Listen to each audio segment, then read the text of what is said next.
Basically, We'll see. yeah. Nah, he hasn't. But just to put it bluntly, but if Napoli or Atletico Madrid signed him, we'd all be like, oh, these teams always find like these the next great strikers. Why don't we just hit the gamble?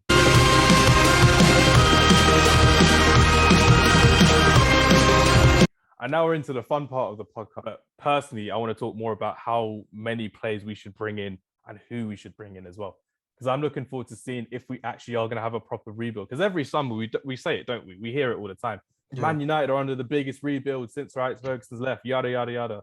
We signed, Lee Grant, Delo and Fred. And yeah, we go backwards as well, which isn't great at all. Because I want to share my thoughts on Pau Torres.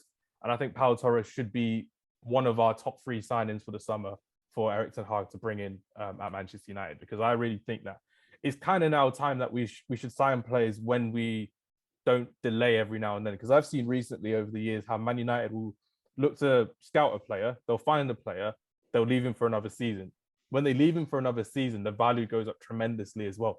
For me personally, why I want Pau Torres the most is because I think we actually need a proper left-footed centre-back, more so because of his passing angles. His distribution is really good as well. And it's had one of the highest interceptions in the Champions League this season as well, which has been really good. But personally, I'd really like to see a proper left-footed centre-back at Manchester United. It's the way a lot of teams are going now in terms of playing out for the back with the passing angles, with the calmness he has on the ball as well. He's a threat in the air at the same time. And realistically speaking, in the games that we played against him, he has been pretty good and has been with a 38, 39-year-old Raul Albiol. So imagine him with like a Varane, maybe a Lindelof at the back as well. So if ERIK Ten Hag is listening, please sign him. It worked really well for me. Yeah, just on the theme of left-footedness, yeah, I'd like to see Anthony brought in from Ajax. Obviously, you got the Ten Hag link already, but I think I was a big fan of like inverted forwards in a front 3, especially during like the MSN, BBC days. Like I think Sancho on the left and Anthony on the right could be like a partnership. Both young, both very tricky, like quite quick and dogged as well. Like Anthony, he's like, because he's flary, a lot of people like associate those sorts of players as like being a bit of a pushover or soft, but nah, he's got something about him. Like you don't come from the Brazilian streets and not have something about you. Do you know what I mean? He's got that tenacity about him. He's got that ferociousness about him. Very tenacious. Exactly. And he's obviously got a high ceiling because he's still young.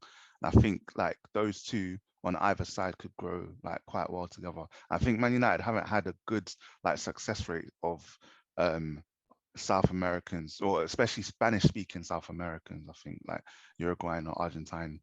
Tevez was all right, but you know, he went a bit wayward, so I can't really count him. But I definitely think Anthony, like he's before his prime, like he'll be a great one to have, because we've had an issue on the right hand side, thinking, okay, let's get Sancho, he's gonna sort our right hand side issues. But then him being right footed, it's like, but also just being very just comfortable on the ball and in any position meant that he was able to like move over to the left, like in our team, whereas Anthony, he's gonna be on the right. Like he's definitely gonna be on the right. So I think that's the signing I'd like to see. But my number one target, he's not central midfielder, yeah. Mm. Darwin Núñez, like I need him at United. I need to hear more about this, because I've been gushing over him since like episode 4 of Friday Night Counter Attack a couple of years ago when I first saw him at Benfica. But Zim and I, we've had a couple of conversations about Darwin Núñez. So let me hear your thoughts. Yeah. Mark, like, first on Darwin Núñez. I know he's got a couple of drawbacks where like he's not the greatest behind, like he's back towards goal and whatnot, yeah. But there's certain things as a striker that you can't teach, yeah, and that's instinct. That boy, yeah, regardless of what level he's playing at, he's gone to score goals, and you can see it, like he's got such a hunger to score goals, yeah. Whether it comes off his shoulder, his nose, his forehead, his left foot, he wants to score goals, and that is something that we haven't had in such a long time. And I know, like he's not the greatest aesthetically, yeah, but the hunger to score goals is just something you can't teach. And I remember like when we had Ollie and he was talking about sort of like Rashford and Martial not having that instinct to score goals, like anything between like tap-ins or anything in the box, yeah, that guarantees you about 10 goals a season. And we don't have a striker like that.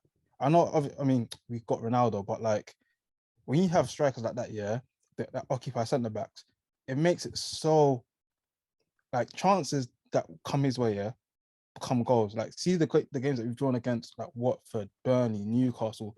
Those are the fine margins where someone like a Nunes, whether it comes off his shin, his toe, whatever, it wins you the game.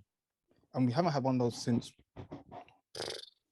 like a Van Nistelrooy or something. Obviously, I'm not saying he's as good as Van Nistelrooy, but someone that just lives in the box, someone that just lives, breathes, just scores goals. And I think the market hasn't been great for strikers, yeah, but the upside is tremendous. Like, if Napoli or Atletico Madrid signed them, we'd all be like, oh, these teams always find like these the next great strikers.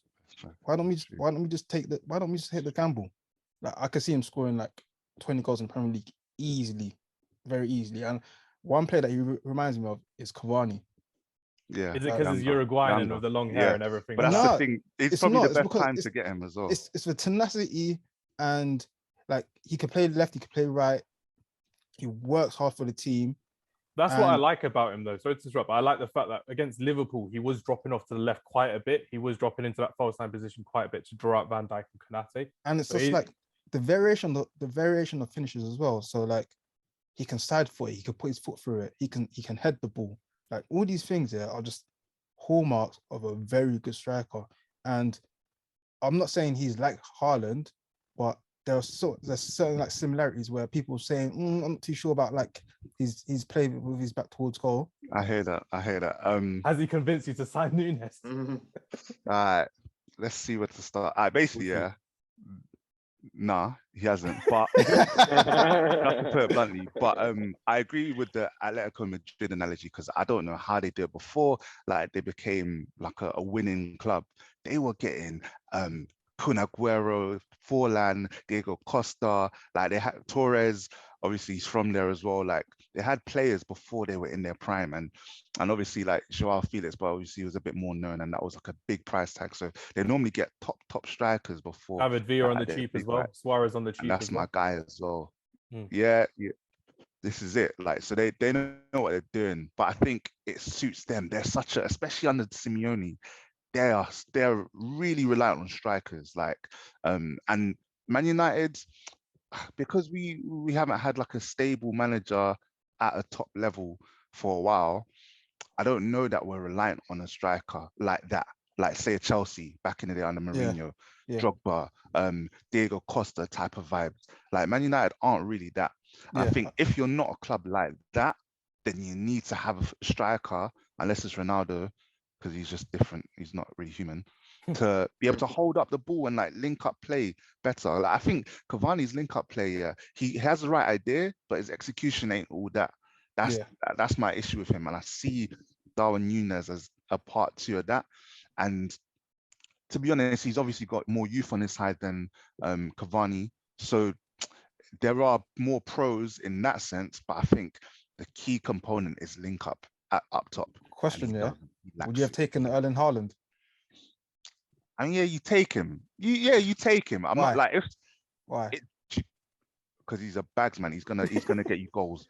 Like, he's a bags man. But the strike rate of the two aren't that dissimilar. I think Núñez has got 29 league goals or something like that. How many has he played in? 28. So it's one. Okay.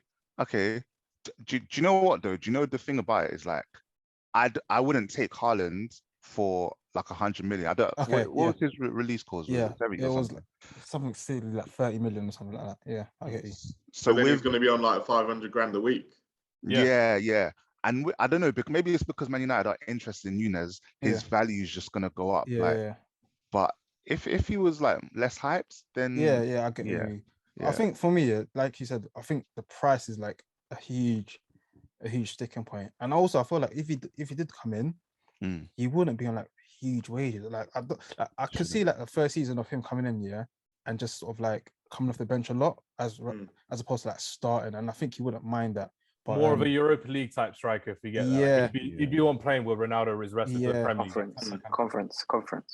Sure, that's not how you introduce yourself. You just come in with your sixpence, fam. What's wrong with you, bro? You're in the conference, win the Champions League as Arsenal. That's not how.